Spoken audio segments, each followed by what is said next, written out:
Alright guys, welcome back to All Things Outdoors. And in advance, I'm going to apologize in case there's any background noise of like people and stuff. We have a pool right next to the CBF building, actually, our neighborhood pool, and there's a swim meet going on right now, so might be kind of loud. If you hear any like noise, like people talking other than me, or like loud noises and stuff, it's just the swim meet. So yeah. Anyway, once again, please be sure to, please be sure to like, subscribe, and turn on notifications. And also, please be sure to put that down in the comments below saying that you did that for a shout out. Without further ado, let's get started with the video. So we're out here at CBF. Today we're going to be checking out some of the plants and anything else that we see. Anyway, first up we have the common button bush. So this is a plant native to basically Eastern North America. Grows to be around 7 to 13 feet tall, and it is a shrub and small deciduous shrub or tree, and they have many branches. We can look inside. I'm not going inside where the bush starts, but might be able to peer in with the camera. You can kind of see there's the base right there at the bottom. And there a little bit further, you can see it's kind of got a big, large base with lots of branches, and it is in bloom right now. So you can see they have these little round white blooms. So you can see they're round, they're white, and you can tell what the common button bush is. You can tell what it is from these nice big oval leaves with parallel veins, and they're very smooth and shiny, and they're this kind of green color, and they're a little bit brighter green when they're newer growth. It looks like this one has been attacked by caterpillars. We'll show you some untouched new growth. You can find any. So most of it has flowers on it. I don't know, you can probably see it on the bush anyway. Like, here's some new growth. See, lighter green, as usual with most plants. And when it's in bloom, you can tell what it is because it's kind of got these nice round globe-like flowers, which I don't really know of any other flowers around here that look like this. So this plant is a lovely plant. It grows to be from like anywhere from like 7 feet tall to like 13 feet tall, as tallest, and maybe even a little bit taller than that, but probably not too much taller than that. And it tends to create this nice, and they are planted for ornamental purposes, and they're also planted for a nectar, like a honey tree for nectar and stuff. I guess they make a lot of nectar. The bees love them. So you can see we got bees on some of the blooms. Very nice.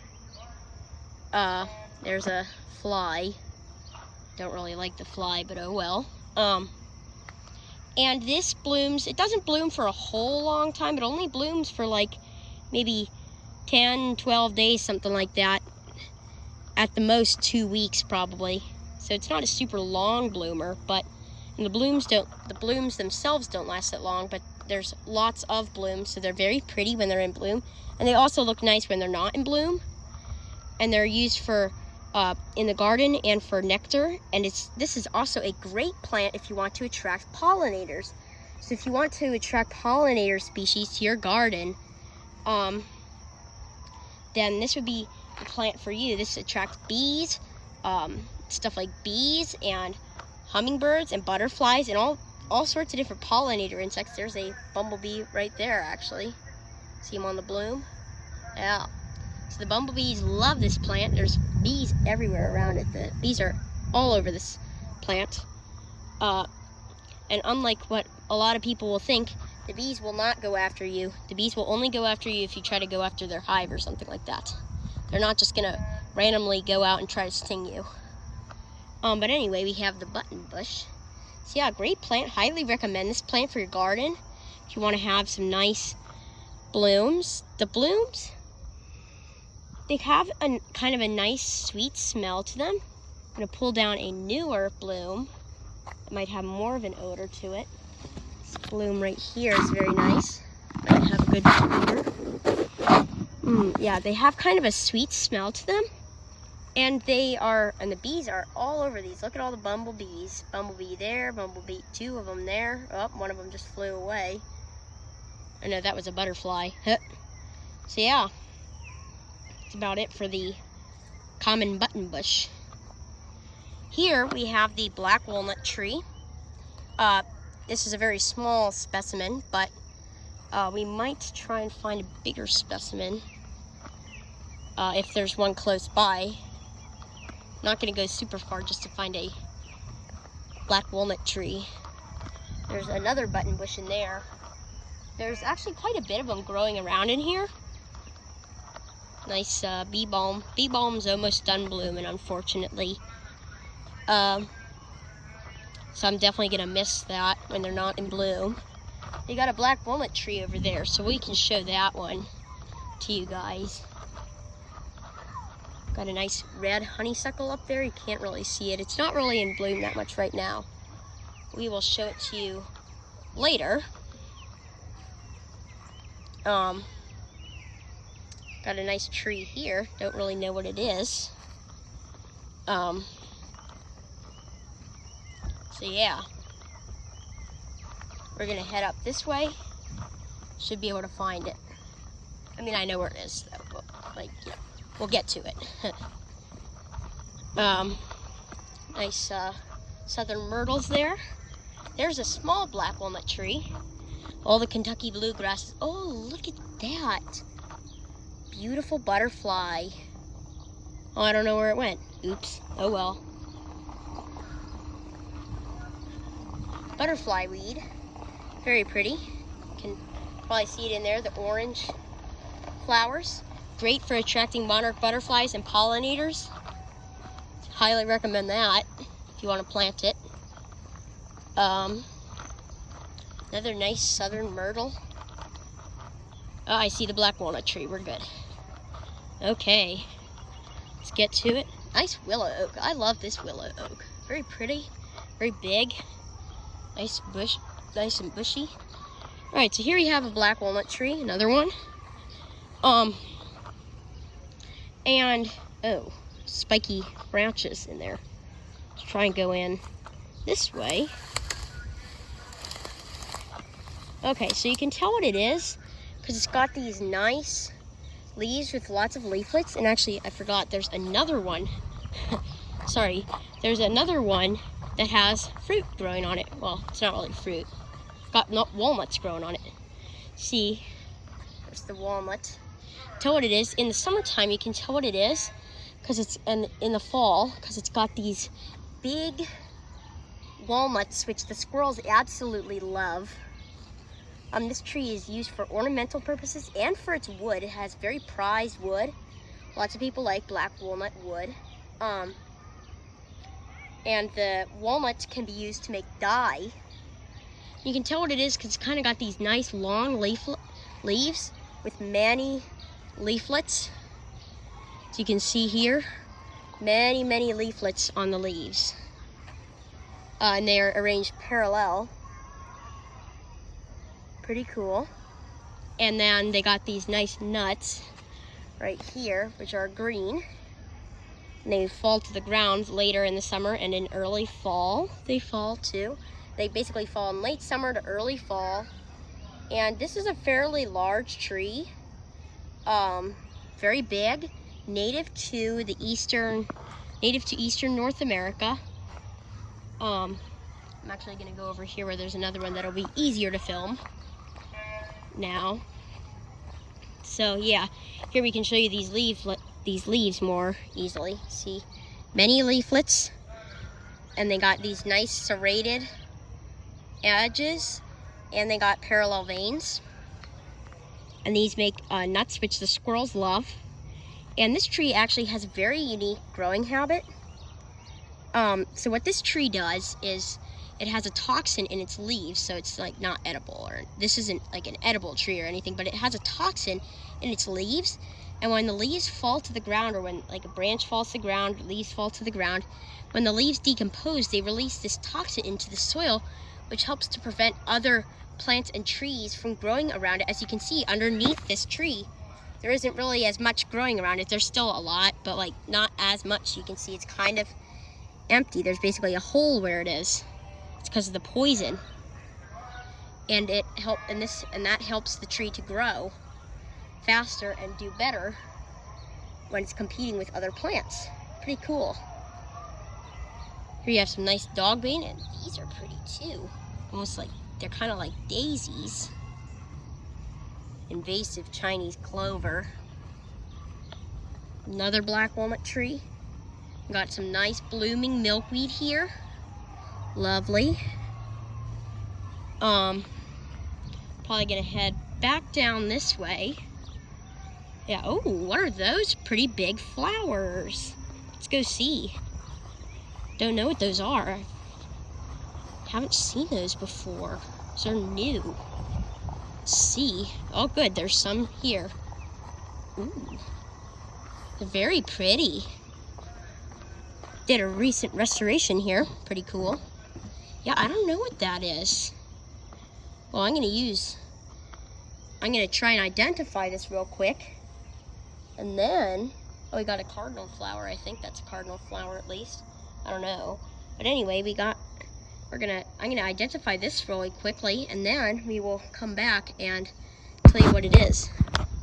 So yeah, all right, so I just identify it. Also, credit to Picture This for helping me identify plants. This is the app that I use to identify my plants, and also I'm not sponsored by Picture This.